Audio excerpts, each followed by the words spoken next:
প্রিয় ভিউয়ার্স, আশা করি তোমরা সকলে ভালো আছো।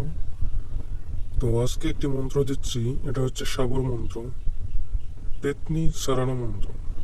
মন্ত্রটা দেখতে পাচ্ছেন।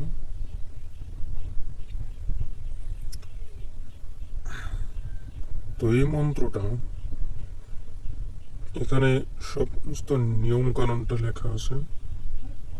ঠিক আছে, আমি ভালোভাবে এটা ধরে রাখছি। তো নিয়ম কানুনটা দেখুন। মন্ত্রটা অমাবস্যার দিন থেকে পরবর্তী অমাবস্যা পর্যন্ত প্রত্যহ অর্থাৎ প্রতিদিন 1008 বার করে জপ করতে হবে।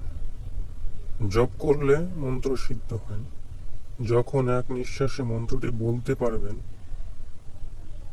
এক নিঃশ্বাসে একবার পাঠ করতে পারবেন, তখনই বুঝবেন যে এখন আপনি এই মন্ত্রটি প্রয়োগ করতে পারবেন, প্রয়োগের উপযোগী হয়েছে। তখন এই মন্ত্রটি পাঠ করে ভূতগ্রস্ত রোগীর গায়ে ফু দিতে থাকবেন। এর প্রভাবে, মন্ত্রের প্রভাবে ভূত বা প্রেতনি রোগীকে ছেড়ে পালিয়ে যেতে বাধ্য থাকবে। এটা হচ্ছে সাবর মন্ত্র। সাবর মন্ত্র বিখ্যাত মন্ত্র, এটা তোমরা নিশ্চয়ই জানো অনেকেই।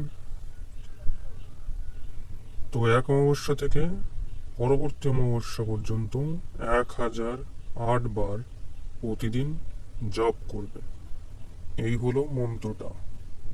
ঠিক আছে, তো এই মন্ত্রটা এভাবে জপ করলে মন্ত্রটা সিদ্ধ হবে।